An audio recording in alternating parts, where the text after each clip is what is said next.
జగన్మోహన్ రెడ్డి అంటేనే అవినీతి అక్రమాలు స్కాములు అని చెప్పి ఇప్పుడు ప్రభుత్వం మారిన తర్వాత ఒక్కొక్కటిగా బయటపడుతుంది. తాజాగా గ్రూప్ 1లో కూడా భారీ అవకతవకలు జరిగాయా అంటే ఎస్ అవుననే సమాధానం వస్తుంది. రాష్ట్ర ప్రభుత్వ ఆధ్వర్యంలో APPSC Andhra Pradesh public service commission నిర్వహించే అత్యున్నతమైనటువంటి ఎగ్జామ్ ఏదైనా ఉందంటే అది గ్రూప్ 1 ఎగ్జామ్. అంటే దేశంలో ఏదైతే యూపీఎస్సీ ఆ సివిల్స్ నిర్వహిస్తుందో అలాగే ఇక్కడ రాష్ట్రంలో ఏపీపీఎస్సీ గ్రూప్ 1 అయితే నిర్వహిస్తుంది. 2022లో వైసీపీ ప్రభుత్వం అధికారంలోకి వచ్చిన తర్వాత ఒక నోటిఫికేషన్ అయితే ఇవ్వడం జరిగింది. దాదాపు 111 పోస్టులకు. ఆ నోటిఫికేషన్ ఇచ్చినటువంటి పోస్టుల వ్యవహారంలో ఇంటర్వ్యూలలో గోల్మాల్ జరిగింది, భారీ అక్రమాలు జరిగాయి అనేది ఇప్పుడు ప్రధానంగా బయటపడుతున్నటువంటి వాదన. వాస్తవానికి గ్రూప్ 1లో 75 మార్కులకు ఇంటర్వ్యూ నిర్వహిస్తే 74.5 మార్కులు 74 మార్కులు సాధించిన అభ్యర్థులు ఆంధ్రప్రదేశ్లో ఉన్నారు. వాస్తవానికి ఏపీపీఎస్సీ హిస్టరీలోనే ఇంత 99.5% ఇంటర్వ్యూలో మార్కులు సాధించినటువంటి ఘటనలు లేవు. ఏ బోర్డు కూడా అన్ని మార్కులు లేదు. Highly impossible. కానీ జగన్మోహన్ రెడ్డి ప్రభుత్వంలో ఇవన్నీ కూడా అసాధ్యాలన్నీ కూడా సుసాధ్యాలుగా మారాయి. మనకున్న సమాచారం ప్రకారం 9 మందికి 74 మార్కులు, 75కి 74 ఇంటర్వ్యూలో వచ్చినట్టుగా సమాచారం అయితే అందుతుంది. ఇందులో కొసమెరిపేంటో తెలుసా? 74.5 మార్కులు వచ్చినటువంటి వ్యక్తి గతంలో గౌతమ్ సవాంగ్ డీజీపీగా ఉన్న సమయంలో టెక్నికల్ విభాగంలో ఎస్ఐగా పనిచేసినటువంటి వ్యక్తికి ఇప్పుడు ఇంటర్వ్యూలో 74.5 మార్కులు వచ్చాయి. విచిత్రం ఏంటంటే అప్పుడు డీజీపీగా ఆయన ఉన్నాడు, ఇప్పుడు ఏపీపీఎస్సీ కమిషన్ చైర్మన్గా ఆయన ఉన్న సమయంలోనే ఈ అభ్యర్థికి అన్ని మార్కులు రావటం. అంటే గతంలో డీజీపీ ఆఫీస్లో గౌతమ్ సవాంగ్ దగ్గర పనిచేసినటువంటి ఒక వ్యక్తికి ఇప్పుడు ఏపీపీఎస్సీ చైర్మన్గా గౌతమ్ సవాంగ్ ఎన్నికైన తరువాత 74.5 మార్కులు ఆ వ్యక్తికి వేయటం అనేది ఇప్పుడు అనేక అనుమానాలకు తావిస్తుంది. అదొక్కటే కాదు, ఇంకొకటి కూడా ఉంది. మరొక వ్యక్తికి 74 మార్కులు వచ్చాయి. ఎవరయ్యా ఈ 74 మార్కులు వచ్చిన వ్యక్తిని ఆరాధిస్తే తెలిసింది ఏంటంటే ముఖ్యమంత్రి జగన్మోహన్ రెడ్డికి అన్నీ తోనై ఆ దగ్గరుండి చూసుకునే కార్యదర్శిగా ఉన్నటువంటి ధనుంజయ్ రెడ్డికి బంధువు. ఆ బంధువుకి 74 మార్కులు వచ్చాయి ఇంటర్వ్యూలో. చాలా మంది అనుకోవచ్చు రాకూడదా, ఎందుకు రావు అని. మీకు ఒక ఉదాహరణ చెప్తాను. ఇప్పుడు సివిల్స్ ఉంది, ఆ యూపీపీఎస్సీ నిర్వహించే ఆ యూనియన్ పబ్లిక్ సర్వీస్ కమిషన్ నిర్వహించే సివిల్స్ ఎగ్జామ్ ఉంది. దానిలో ఇంటర్వ్యూకి 275 మార్కులకు ఇంటర్వ్యూ. దానిలో మొన్న టాపర్కు వచ్చినటువంటి మార్కులు కేవలం 200 మార్కులు.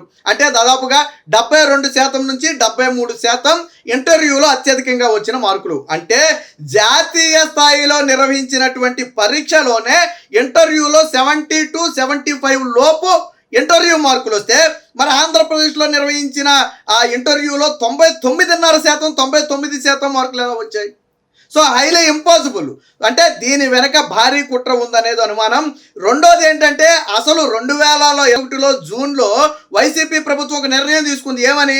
గ్రూప్ 1కు ఇంటర్వ్యూలు రద్దు చేస్తున్నాం, ఎందుకంటే ఇంటర్వ్యూల పేరుతో ఆ అక్రమాలు జరుగుతున్నాయి, కావాల్సిన వారికి మార్కులు వేసుకుని వారికి పోస్టులు వచ్చేలా చేస్తున్నారని చెప్పి గర్వంగా చెప్పుకుంది. మేము వ్యవస్థను ప్రక్షాళన చేసేసాం, గ్రూప్ 1లో ఇంటర్వ్యూలు రద్దు చేసేసామని గొప్పగా చెప్పుకున్నారు. ఓకే, నిజంగా ప్రక్షాళన చేస్తుంటే మంచిది, మనకు కాదంట్లా.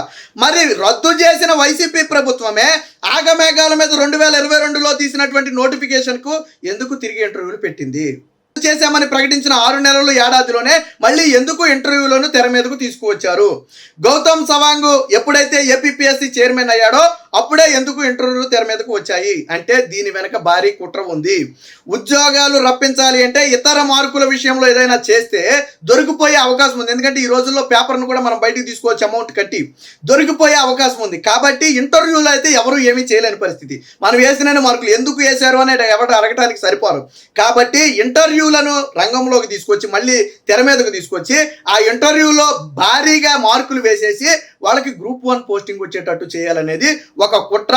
ఇప్పుడు ఈ కుట్రకు సంబంధించి ఒక్కొక్కటి అయితే బయటపడుతుంది. గతంలో కూడా అభ్యర్థులు ఈ ఇంటర్వ్యూల పట్ల పలు అనుమానాలు ఉన్నట్లుగా చెప్పడం జరిగింది. అప్పట్లో నారా లోకేష్ కూడా ప్రతిపక్ష పార్టీ నేతగా ఉన్న సమయంలో నారా లోకేష్ కూడా దీని మీద స్పందించడం జరిగింది.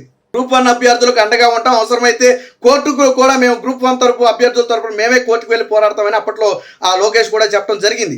తాజాగా ఇప్పుడు ఒక్కొక్కటి కూడా బయటపడుతున్నాయి. ఇంకా 9 మంది, మనకు ఇప్పుడు మాట్లాడుకుంది కేవలం ఇద్దరే. ఒకరు గౌతమ్ సవాంగ్ డీజీపీగా ఉన్న సమయంలో అక్కడ పనిచేసినటువంటి వ్యక్తి, రెండో వ్యక్తి ధనుంజయ రెడ్డి, జగన్మోహన్ రెడ్డి కార్యదర్శి అయినటువంటి ధనుంజయ రెడ్డికి బంధువు.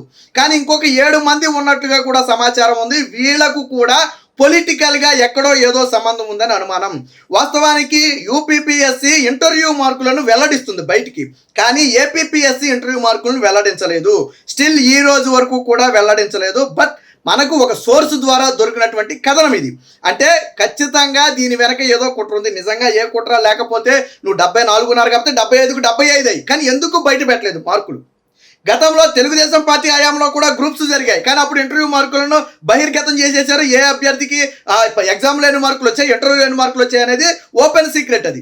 కానీ ఇక్కడ వైసీపీ ప్రభుత్వం వచ్చిన తర్వాత ఇంటర్వ్యూ మార్కులు అనేది గోప్యంగా ఉంచారు, బయటికి చెప్పట్లేదు. ఎందుకు చెప్పట్లేదు అంటే ఇలా 74, 75 మార్కులు వీళ్ళు వేసుకున్న వాళ్ళకి రాజకీయ నేతలతో సంబంధాలు ఉన్నాయి, లేదా ఇలాగ డీజీపీ కార్యాలయంలో పనిచేసిన వాళ్ళతో సంబంధాలు ఉన్న నేపథ్యంలో ఆ తీగలాగితే డొంకంతా కదులుతుందనే ఒక భయంతో ఇంటర్వ్యూ మార్కులు గోప్యంగా ఉంచారు.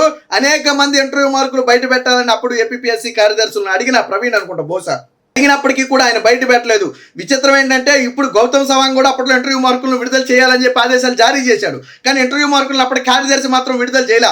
సరే తర్వాత అయినా విడుదల చేశారంటే విడుదల చేయలే, కానీ ఇప్పుడు ప్రభుత్వం మారిన తర్వాత దీనిలో జరిగినటువంటి అవకతవకలు బయటకు వస్తున్నాయి. అంటే నిరుద్యోగుల జీవితాలతో కూడా వైసీపీ ప్రభుత్వం మాట్లాడింది అనటానికి ఇదొక ఉదాహరణ. ఏపీఎస్సీలో భారీ అవినీతి అక్రమాలు జరిగాయి. నిరుద్యోగుల ప్రాణాలతోనూ వాళ్ళ జీవితాలతోనూ చెలగాటం ఆడుతూ జగన్మోహన్ రెడ్డికి కావాల్సిన వారికి లేదా వాళ్ళ బంధువులకి రాజకీయ నేతలకు సంబంధించిన వాళ్ళకి అక్రమంగా పోస్టులు కట్టబెట్టే కార్యక్రమం ఒకటి జరిగింది అనటానికి ఈ ఇంటర్వ్యూ మార్కులే ఒక ఉదాహరణ. ఇది చాలా తీవ్రమైన స్కామ్ గా పరిగణించాలి. నిరుద్యోగుల జీవితాలతో ఆటలాడటం సాధారణ విషయం కాదు. గతంలో కేసీఆర్ ప్రభుత్వాన్ని కూడా మనం చూసాం, అప్పుడు కూడా ఎలాంటి అవకతవకలే జరిగాయని ఆరోపణలు వస్తే తర్వాత ఆ ప్రభుత్వ పరిస్థితి ఏమైందో మనం చూసాం. సరే వైసీపీ ప్రభుత్వం కూడా ఎందుకు కొట్టుకుపోయింది సునామీలో అంటే ఇలాంటి పనులు చేయబట్టే. బట్ దీని వెనక ఎవరున్నారనే విషయాలు బయటికి లాగాలి, దీని వెనుకున్న కుట్ర కోణాన్ని ప్రజల ముందుంచాలి. అవసరమైతే వీటిని మళ్ళీ రద్దు చేసి మళ్ళీ కొత్తగా ఇంటర్వ్యూలు నిర్వహించాలి. అప్పుడు నిజమైన అభ్యర్థులకు న్యాయం జరుగుతుంది. ఇది కేవలం ఇంటర్వ్యూల వరకే పరిమితమైందా లేదా ఎగ్జామ్ మార్కుల్లో కూడా ఏమైనా అవకతవకలకు పాల్పడ్డారనే అనుమానాలు కూడా ఇప్పుడు బలంగా వినిపిస్తున్నాయి. ఈ అనుమానాలకు తగ్గట్టుగానే వీళ్ళు ఇంటర్వ్యూ మార్కులు ప్రకటించకపోవటం, అలాగే గత చరిత్రలో ఏపీఎస్సీ చరిత్రలోనే ఉమ్మడి ఆంధ్రప్రదేశ్ కానివ్వండి, విభజిత ఆంధ్రప్రదేశ్ కానివ్వండి, ఏపీఎస్సీ చరిత్రలోనే 99% మార్కులు ఇంటర్వ్యూలకు వేసిన ఘటనలు లేవు. మ్యాక్సిమం 70 to 80%, మహా అయితే 85% వరకు కూడా ఇంటర్వ్యూ మార్కులు గెయిన్ చేసిన వాళ్ళు ఉన్నారు, కానీ 100% ఇలా మార్కులు గెయిన్ చేసిన వాళ్ళు గతంలో లేరు. అది హైలీ ఇంపాసిబుల్ కూడా. ఏదో పేపర్ లీక్ అయితే వాళ్ళు సమాధానాలు చెప్పాలి తప్ప, లేకపోతే హైలీ ఇంపాసిబుల్. కాబట్టి దీని వెనక ఏదో కుట్రకోణం ఉందనేది ఇప్పుడు నిరుద్యోగుల్లో ఉన్నటువంటి ఆందోళన. కాబట్టి నూతన ప్రభుత్వం దీని మీద పూర్తి స్థాయి విచారణ చేసి దీని వెనక ఉన్నటువంటి అక్రమాలన్నింటినీ కూడా బయటపెట్టి నిజమైన ఉద్యోగులు ఎవరైతే ఉంటారో వారికి లబ్ధి చేకూర్చాలని అందరూ కోరుకునే పరిస్థితి.